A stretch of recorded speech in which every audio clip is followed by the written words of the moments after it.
So we know that when you have a stroke, a blood vessel has been obstructed somehow and brain tissue subsequently dies. So I want to show you some of the more important things that happen to neurons on a sort of zoomed in cellular level during a stroke. So here we've zoomed in quite a bit and you can see it's really complicated, but actually this is still a pretty simplified view of the setup of cells in our brain. I mean, I've shown just a handful here, but there are actually about 100 billion neurons in your brain. So these here in blue, these are the neurons here, and they're connected to each other so that they can pass messages between themselves, and that allows the brain to control our bodies. So these connections are called synapses. Now just quickly, these here in green, these are astrocytes. These are really important cells in the central nervous system. For example, they reinforce the blood-brain barrier, they nourish our neurons, and they have many other roles. These here in this sort of dark bluey purple here, these are oligodendrocytes. And what they do is they give structural support to our neurons, and they also allow our neurons to transmit their signals a bit faster.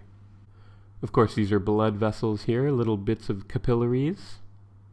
So during a stroke, when a blood vessel has been obstructed, and I'll just show a bit of an obstruction here, a clot of some kind, let's just look at some of the key events that happen on a neuron level. A series of events called the ischemic cascade, which is actually a slight misnomer because many of these events happen at the same time, and they don't necessarily depend on each other to happen, but you'll see what I mean as we get into it a bit. So the ischemic cascade. So without blood supply, and therefore a lack of oxygen, neurons will lose their ability to create energy in the form of ATP through aerobic metabolism. So the neuron then goes on to plan B for energy production. It switches over to anaerobic metabolism, which is what happens in the absence of oxygen. But there's two problems with anaerobic metabolism in humans. First, it doesn't produce even close to the amount of energy that we need. It produces about 15 times less energy than aerobic metabolism. And second, it produces a byproduct called lactic acid, which, if in high enough quantities, it disrupts the normal acid-base balance within the brain. And it can actually damage your neurons. So we don't want too much lactic acid hanging around. So I mentioned that the cell has less energy production happening. How exactly does this change the cell's function? Well, in a few different ways. So let's start with the cell's membrane transport system. So you got this sodium-potassium pump embedded in the cell membrane. And what it does is it pumps sodium out of the cell, and it brings potassium back into the cell. And without ATP, this pump stops working because it relies on ATP energy. It relies on that ATP energy to do its job. So sodium starts to build up inside the neuron because it's not being pumped out, right? And when water in this extracellular fluid, this ECF here, notices this high concentration of sodium in the intracellular fluid, in the ICF, the water rushes inside the neuron to try to dilute out that high concentration of sodium in the neuron. So what ends up happening from there is that the neuron now starts to swell because it's being filled with so much water that's trying to dilute that high sodium concentration. And this situation is called cytotoxic edema. Cyto referring to our cell here, toxic because it can kill the cell, and edema meaning swelling. And this happens early. This is one of the earliest things that happens when there's not enough energy around. What else happens?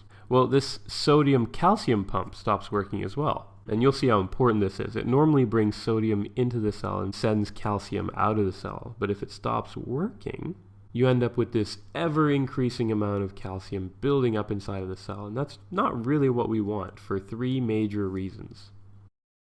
So for one, and up here we'll just call this excitotoxicity, and you'll see what I mean in a second. So high calcium in the cell causes messengers, like glutamate, to be released from the end of the neuron. So these messengers are collectively called neurotransmitters. So you get this neurotransmitter release because of the high calcium, and this neurotransmitter then diffuses off and excites other neurons because it's an excitatory neurotransmitter.